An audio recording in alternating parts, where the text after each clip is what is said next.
अस्सलाम वालेकुम बच्चों, आज हम स्टार्ट कर रहे हैं exercise 10A D1 8th addition, जो कि आपकी थिंक न्यू सिलेबस मैथमेटिक्स है। चैप्टर का नाम है बेसिक ज्योमेट्री।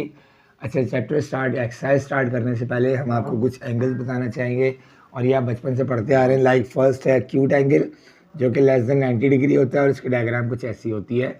90 डिग्री से कम जो होगा वो एक्यूट एंगल होता है। ऑब्ट्यूज एंगल जो होता है वो ग्रेटर देन 90 डिग्री होता है और लेसर देन 180 डिग्री होता है और इसकी शेप और कोई डायग्राम ऐसी बनती है। राइट एंगल जो होता है वो एग्जैक्ट 90 डिग्री का होता है और उसका सिंबल ये होता है 90 डिग्री, एग्जैक्ट 90 डिग्री बन रहा है। स्ट्रेट एंगल जो होता है उसका जो होता है 180 डिग्री होता है और स्ट्रेट एंगल कहलाता है। ठीक है। रिफ्लेक्स एंगल जो होता है वो ग्रेटर देन 180 होता है बट लेसर देन 360 डिग्री होता है।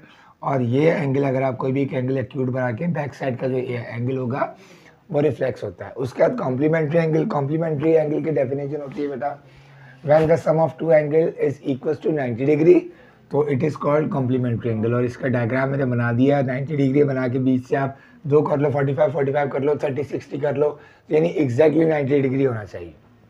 स्ट्रेट एंगल में भी 180 डिग्री होता है, तो एक एंगल ये और एक एंगल ये होगा, यानी अगर ये 30 डिग्री है तो डेफिनेटली ये 150 डिग्री होगा। और इसकी डेफिनेशन होती है बेटा, when the sum of two angle is equals to 180 degree, it is called supplementary angle. ठीक है। तो अब हम शुरू करते हैं question number 2। Question number 1 is not necessary, क्योंकि उसमें आपने मेजर करना और एंगल बनाना आप लोगों को ऑलरेडी आता है। तब हम शुरू कर रहे हैं क्वेश्चन नंबर 2। अच्छा बेटा, क्वेश्चन नंबर 2 में हमें सिर्फ ये क्लासीफाई करना है कि कौन सा एंगल क्या है। आई मीन ऑब्ट्यूज है, एक्यूट है, राइट है, रिफ्लेक्स है। तो हम सिर्फ एंगल का नाम लिखना है। लाइक ये वाला जो है ये क्या है, ऑब्ट्यूज एंगल है। ठीक है, ये कौन सा है, ऑब्ट्यूज एंगल है। सही है। दूसरा वाला अगर आप देखें तो ये है आपके पास रिफ्लेक्स। ठीक है। ये आपके पास क्या है, एक्यूट। लेस देन 90 है तो एक्यूट हो जाएगा। ये आपके पास राइट है, 90 डिग्री है तो ये हो जाएगा आपके पास राइट एंगल। ठीक है। ई क्या है आपके पास, स्ट्रेट एंगल है।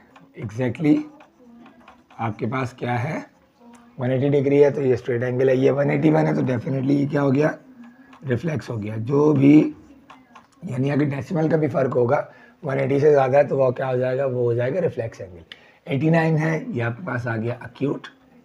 ठीक है। 124 मोर देन 180 है, मोर देन 90 है, लेसर देन 180 है, तो आपके पास आ जाएगा ऑब्ट्यूज। ठीक है मेरा बेटा। तो ये आपके पास हो गया क्वेश्चन नंबर 2। अब हम शुरू करते हैं क्वेश्चन नंबर 3। अच्छा जी, ये आ गया क्वेश्चन नंबर 3। क्वेश्चन नंबर 3 में क्या कह रहा है, find the complementary angle of each of the following. अब इसका मतलब इन्होंने कह दिया है कि कॉम्प्लीमेंट्री एंगल है। इसका मतलब अभी मैंने आपको इससे प्रीवियस क्वेश्चन में बताया कि कॉम्प्लीमेंट